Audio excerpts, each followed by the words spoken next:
As the possibility of students returning to classrooms grows closer, elementary and secondary executive directors have been visiting their schools to ensure that they're fully prepared to receive students.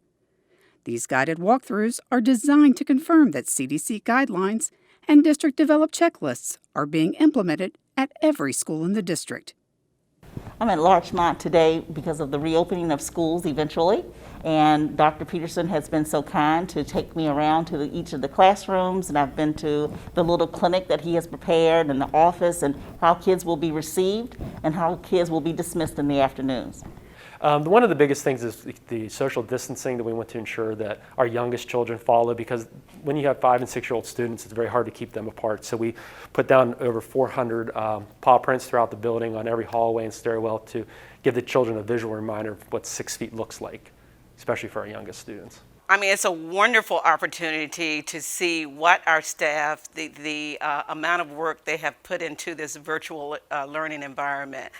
You can tell the compassion from every school is very consistent, because we want to send a consistent message throughout our district that we are truly prepared to receive our students once we return face-to-face district-wide. Well, I showed her basically the directionality of the school when parents enter the school and to the main office, and as well as the students when they come in from the bus ramp, how they enter the communities. So basically our school is a directional one-way around, because we're basically a U-shape. So everything is clearly marked, at least a minimum of 6 feet apart. In our secondary schools, which are larger buildings, there was clearly an emphasis on how greater numbers of students would safely travel through the buildings from the moment they arrive. We wanted to make sure that we highlighted the direction, the movement in the building, how students would transition from one location to the other. We also went through the process of receiving students in the morning as well as dismissal. We also shared with my executive director how students will eat lunch and how we've socially distanced them during that lunchroom time. I was so very impressed with the detail of the planning.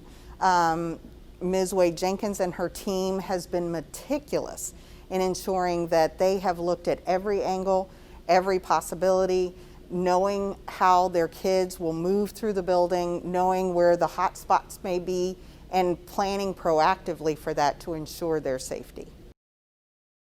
Superintendent of Schools, Dr. Sharon Birdsong, sent special messages to 2 important groups in early November. She recorded a welcome greeting for the Virginia Association of Educational Office Professionals Fall Conference, and she also gave an important message to all NPS staff members to encourage and thank them for everything that they do for our students and families. I stand in awe of all of our highly dedicated teachers, administrators, and staff who have truly embraced and conquered the many new challenges associated with fulfilling the responsibilities of their positions. Whether it's learning to work with a mask on or being socially distant from colleagues or learning new protocols for cleaning and disinfecting workspaces, I commend you for keeping focused and moving forward for the sake of our children and the high-quality education that each and every one of them deserves. Just in time for Halloween, Blair Middle School promoted literacy and fun during their Fall Frenzy drive-through parade. Students and parents were greeted by teachers and Superintendent Dr. Sharon Birdsong, who gave out books, school supplies, and even a few Halloween treats.